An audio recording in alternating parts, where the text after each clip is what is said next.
All right, everyone. Donald Trump has announced his economic policy towards China. Of course, he is now President-elect Trump, not nominee Trump, which I think is great for the country.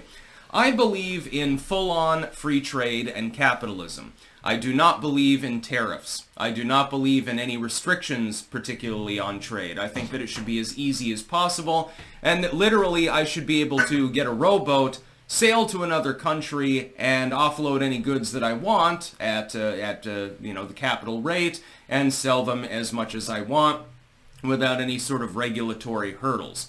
I believe in total free trade. The problem is that's not what we have in the world. What we have instead is a situation which the United States fundamentally, other than the regulatory aspect, fundamentally believes in free trade, but other countries, they don't necessarily do so. China, case in point. Donald Trump wants to tariff Chinese goods at 40%. This sounds terrible. Oh my God. How will I get my cheap shirts from Walmart? Ultimately, it is a good idea. Let me explain how. By threatening the Chinese with a 40% tariff, possibly even beyond that, what you do is you get them to back down on some of their tariffs, their currency manipulation, etc. You have to go balls to the wall with regards to such a country because they don't have a capitalist system. They have a heavily intervened in mixed model economy. So if you want to back them down and engage in actual meaningful fair trade with them, you literally have to back them down first and get them to say, okay, well, this tariff on our exported cotton goods was 30%. We're going to lower that to 5%. This is what Trump wants to do. He wants to marginally improve trade relations with China. The only way you can do that is through strength. You can't do that through weakness, which is what DC is engaged in for a number of decades. That's number one. Number two, a tariff war with China would incentivize U.S. manufacturing. It will take time, though. You've got to understand exactly how this game is played. You're talking about short-term pain, and it will be fucking painful, for long-term gain. It's sort of like when you're sick. You have to take this medicine, and it tastes like shit, but then you feel better the next day. That's basically what Donald Trump is doing. He's forcing a shot of medicine down the U.S.'s throat in order to improve relations with China. We will gain hundreds of billions of dollars in trade as a result of this, I believe. But short term, it's probably going to fuck the economy. Yes, things will cost more, and it won't be due to Biden inflation.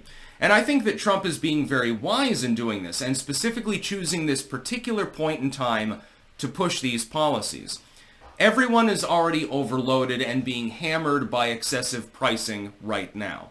It doesn't require China to tariff goods. It doesn't require China to do anything. It doesn't require anyone to do anything. All it requires is the domestic economy to have considerable inflation. It already does. So people are already paying more. Trump, I believe, somewhat wisely is saying, well, everyone's already taking out debt to afford basic goods.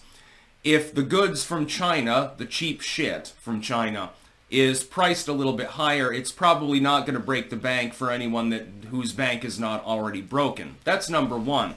Number two, then manufacturing picks up. There's millions more jobs in the domestic middle-class economy. That's good as well. Number three, China hopefully backs down. That remains to be seen. But overall, the basic premise actually works. What you need to, and this is, by the way, a little bit like NATO.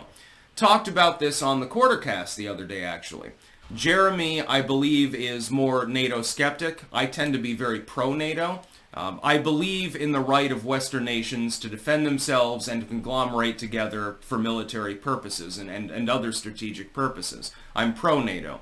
That being said, a lot of the NATO countries don't actually pay in what they're supposed to pay in.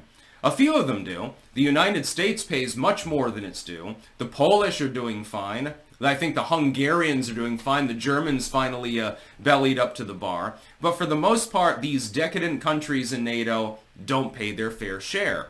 The basic premise of Trump's actions towards NATO, therefore, are not anti-NATO. It's not like he's actually going to abandon a NATO country that's not paying its due. He's simply trying to create a situation in which they have to pay their due. He's encouraging them to do so. This is the same as the situation with China with regards to trade. Effectively, if you're not going to trade fair and square with us, we're going to ice you out. We're going to make your goods prohibitively expensive. People buy domestic goods. That's all well and good. By the way, we've got hundreds of millions of people in this country and a shit ton of land, fairly low population density, and a whole lot of resources. There's no way in which you can there is no workaround for you. That's effectively what Trump is doing. He's doing the same thing to NATO. Basically, they're microcosms of one another when you really think about it. It's actually fascinating. I support Trump completely. And by the way, if you can eliminate the property tax, or at least threaten to do so in favor of tariffs on certain foreign goods, well, that's fine. Okay, you're paying more, but you're also not paying any taxes. That would be great. Oh, I would love it. Can I save $30,000 next year on my taxes? I'm sure that having a 10% markup on Chinese goods is not going to break the bank for me. That's what I have to pay under the current model, especially with the self-employment penalty. It makes no sense, the economic situation we've got. The problem is that we let China get away with murder, and at the same time we do nothing about it. So we've got free trade. They've got a mixed model economy, intervened in trade, with artificial markups, tariffs, and all of these other things. What, therefore, is the problem? If it works for them, let me ask the liberals a quick question.